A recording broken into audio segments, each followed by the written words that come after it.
business inspiration has been behind years of coming to the village as a little girl, being born and raised in Suva, and spending the school holidays in the village and having to enjoy the luxury of the river, the Yongona plantations, getting firewoods from the forest as a little girl. And growing up and having the controversial issues of mining and having to write an English essay as a Form 5 project around mining, that has been at the back of my mind. Namosi is subject to mining. It's always mining. It's so toxic to the point that it created a lot of social division in the Vanua because money was involved. Relationship issues between Matangalis and even people of the same Matangali were not speaking to each other. So it was very toxic. No one seemed to, there's a lot of lobbying, but no one seemed to find a proactive approach or a solution around it. Being forced into the commercial industry by my father, assuming that I would be of use to the Vanua at some point. The journey of, and then going to the Malolos, 8 years of my work, ending up at the Malolos for tourism industry, the realization really hit home when I saw landowners getting the crumbs of things. And leading the team on the island, I often asked the landowners, why can't you just develop a product and sell it to the hotel as part of, as part of the dealings? They listen on your land as part of the conditions, but they didn't know the know-how. 2 years from there, I came back to Suva in the outsourcing industry. And when COVID hit 6 months after I started in the outsourcing industry and seeing how the villages suffered, to the point they couldn't afford salt and sugar. That was how bad it was. And villagers coming back from Suva to the village because they lost their jobs during COVID. And then they were in the village. There was financial issues became very prevalent and they were living off the land. But then I kept telling them, there's money on the land. Of course, Ndalo and Yangona, it takes years to, plant and then harvest. But the lockdown happened, people ran out of activities for a year, and here we were just in the luscious forest and the rivers, and why not? Why not sell it? Why not offer it? So that the thought actually stemmed out. The opportunity presented itself post-COVID. And like I was sharing, it took 2 weeks. 2 weeks I got in. So working with communities in the last 7 years, I learned that to work with the grassroots level people, you really need to work with their strengths. Do not ever introduce a foreign law or foreign lesson or trying to mold them to map into the white man's rule. Doesn't work for the Vanua. It will never work that way. So I really had to come down to their level and work on their strengths and tell them this is what you're good at, this is what you can sell. And 16 of my colleagues came to the village, offered, we tried to get the village to sell $10 a meal. They didn't refuse because of the Vanua, the societal norms. You're Vulangi, we will look after you because you are Vulangi. No, there was never thought of entrepreneurship in the journey. There was never a seed that was planted. It was never thought possible that $10 you can sell for one of your Vulangis to buy and explore your landscape was possible. So that started off, the 21st of May, and then 2 weeks after that, I only asked them 3 questions, and it was during the time that they couldn't afford salt and sugar. I said, you just lost $160 from 16 guests, which you could have charged, but you failed to because we traditionally are thought to always cater for the Vulangis that way. That's who we are. That's who we are as Fijians, of course. But no one thought to monetize this. No one thought to put into a business idea. No one thought. So that 3 questions, I only asked them 3 questions. Do you want business to come? Do you want to start offering tourism experience? He said, yes. I asked them 3 times. And the 3rd time I asked, I turned around and I said, okay, give me 2 weeks, turn around to do this. So that's how Domoika started on the 21st of May. And the 29th of May, we started to post. I started to do product development with the families. They didn't realize what I was doing. I started to, take pictures, they loved the experience for families, for us. We kaivala still to come to the village because the landscape changes every time. There's a flood, it's just nice and the water is nice and clean. So the excitement, if we're excited as landowners, imagine when you bring the locals, imagine the international guests. And posted, and the 29th of May, Dubai guest said, we want to come. I know the business has started, but we could trade off with provide new media content, drone footage. And the 11th of June, we launched. We got opposition Lenora and the Honorable MP Lenora Ngeren-Tambua, who has an immense tourism background. Kokomo they own the land and Kokomo is on. She was an ideal powerhouse, and she's an inspiration for women, for us Fijians. I thought ideally use her to launch the business, and she agreed. She believed in the concept from the get-go. Tourism Fiji, Fiji Times, and Fiji Sun jumped on when the drone footage was released to them, and just the background of what I was trying to do for the Vanua. And for me, for Fijians, everything is communal. There's a word of Solovaki. That's correct. So the biggest challenge is what model would be ideally suited to reflect that the ownership of land is communal and the reward is equally distributed, however it is. That point will be figured out in the business journey. But the model was one of the challenges for me. And I discovered we had a deed of trust where 3 trustees was appointed, and the deed of trust clearly stated how they were to act. The point when they act outside the interest of the Matangali, they get removed. So that for me, legally, it was enough as a vehicle to set up the business. And the business went on, like I was sharing, we launched the business, the track had not been even prepared. We prepared the track a week after the launch, and the second week, Americans were on. They paid the new price of 160 and tipped to the villages, and it just rolled. So I think for my strength, I believe in, nurturing the strengths of the Itoke. And our strength is, you need to see to believe it. You need to really be at the forefront of this. It's just not you need to walk the talk, and that was fast. They gave me an opportunity to do that.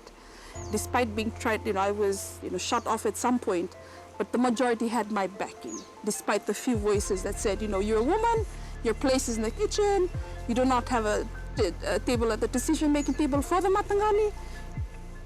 This is who you are at the back end.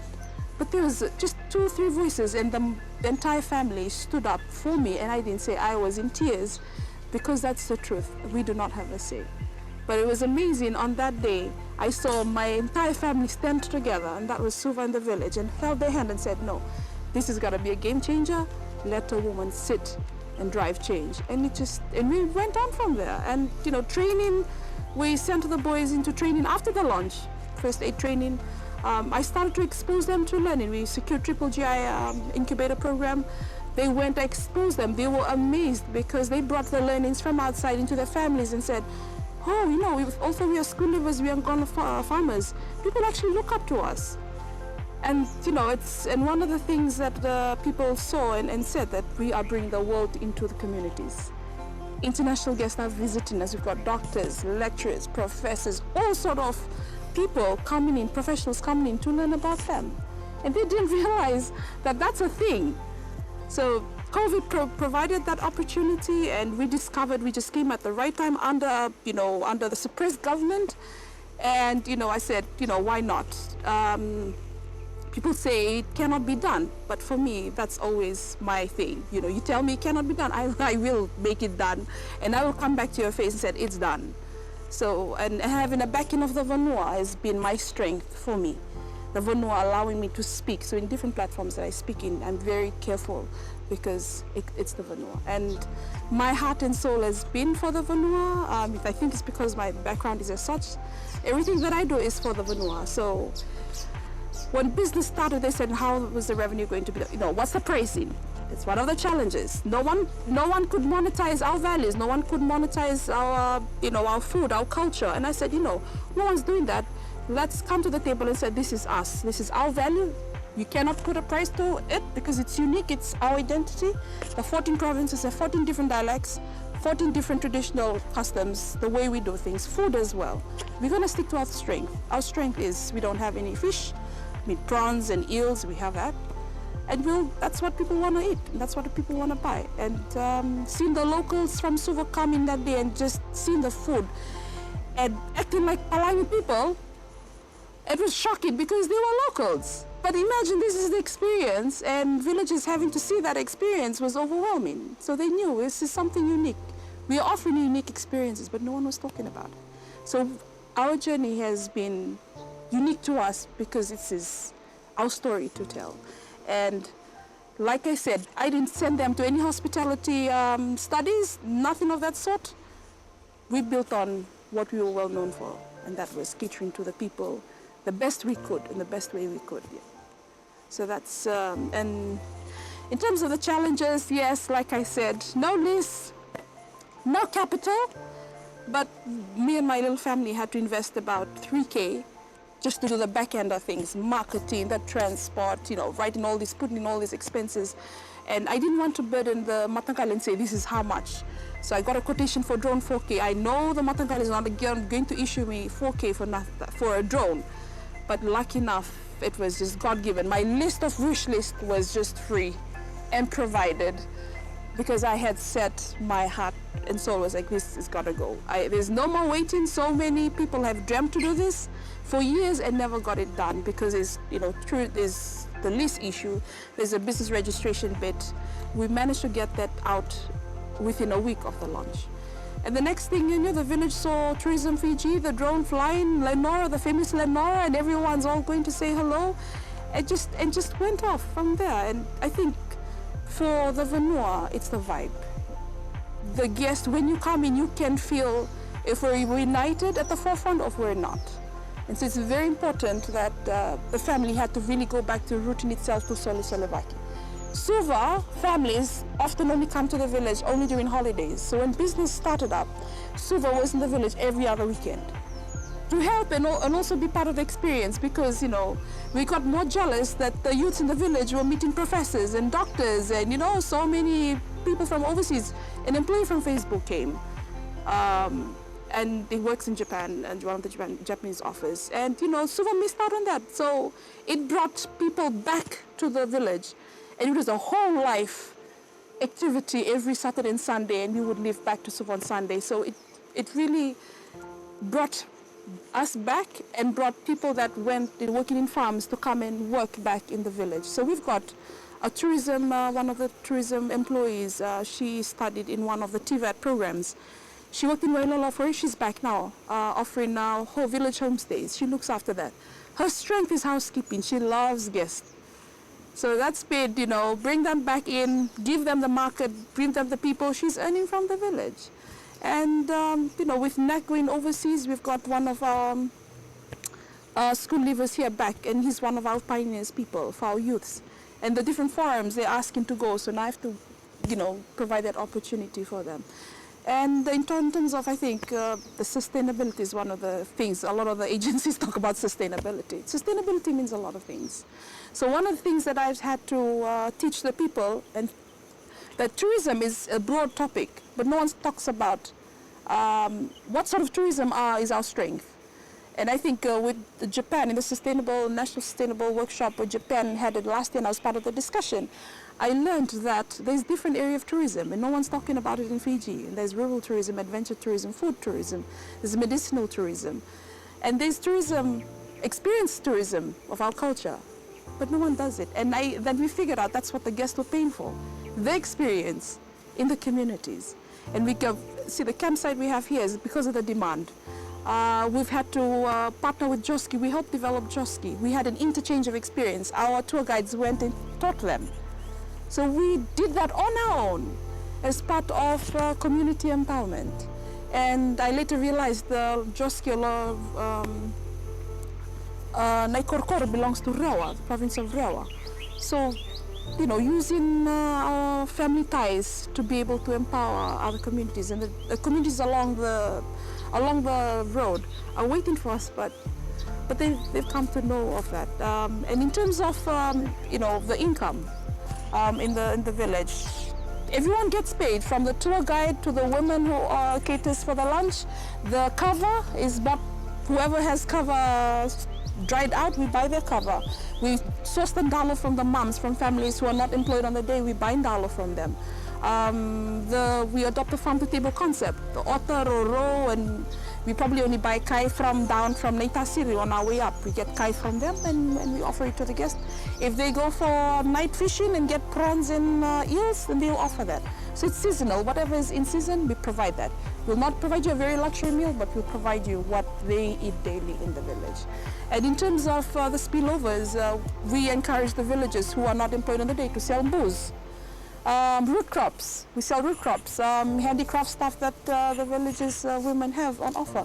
They sell that as well as part of, and outsourcing, we've had to teach the villagers to let go of some of the activities. So if we have funerals, they go trekking and we send them, the bus takes them back to the next 2 or 3 villages up for the village experience.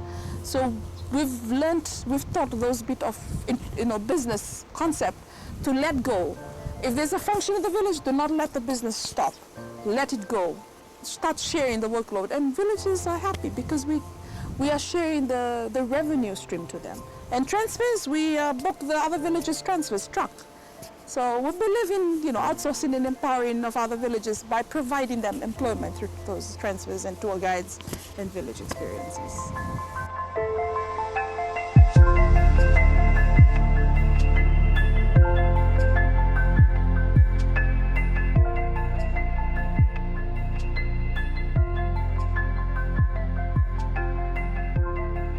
For me, resilient is basically, despite the shocks, we had COVID.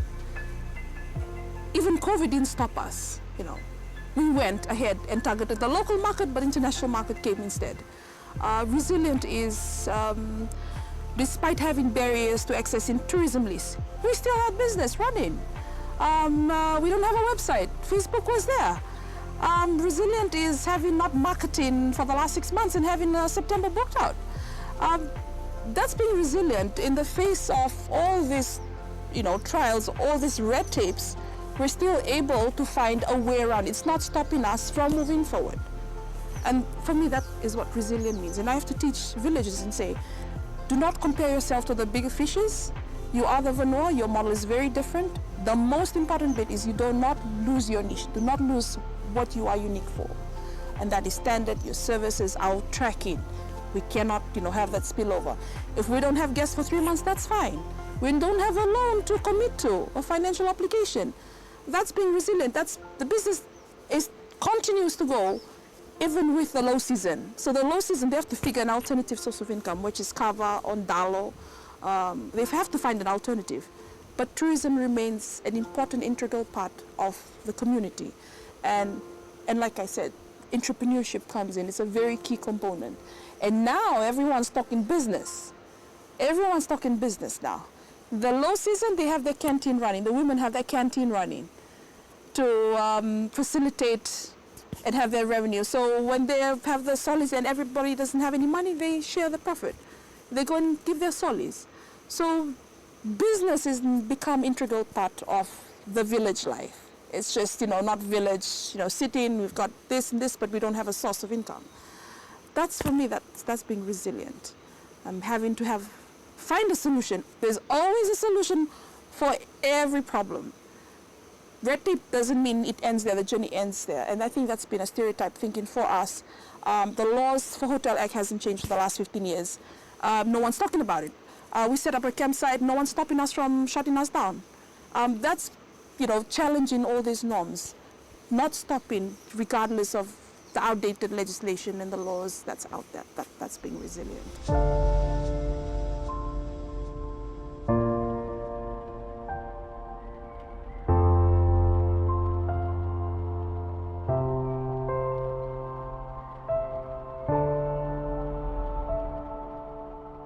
I think the biggest challenge for Pacific Islanders countries and the many communities around us, how can we start? We want to be part of that, but we don't know how to start.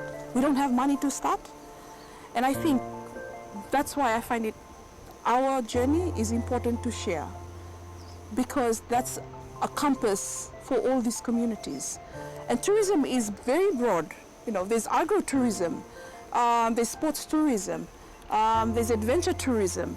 So tourism is not restricted to just hiking and trekking. There's more other aspect of tourism that they may have, but they don't know. They only know if you go and you educate them and there's awareness done that. So we don't have that.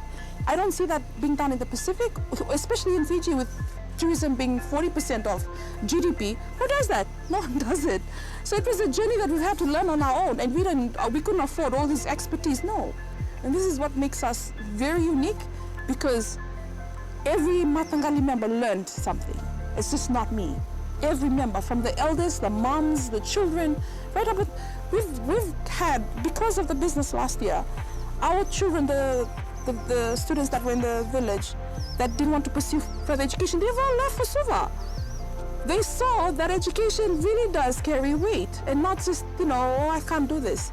They've all looked for their strengths and gone to pursue further studies. Whether they come back or not is their choice, but we've given the opportunities for other villages to come on board and be employees, our employees. We give that. So for the other communities and say, no, it's too hard, it's because no one's really shed a light around this as an alternative. It doesn't have to be a 12-month thing. You can earn an income for the 3 months or 6 months. That's good enough to have money, cash in your account for the long run, for any shocks to come.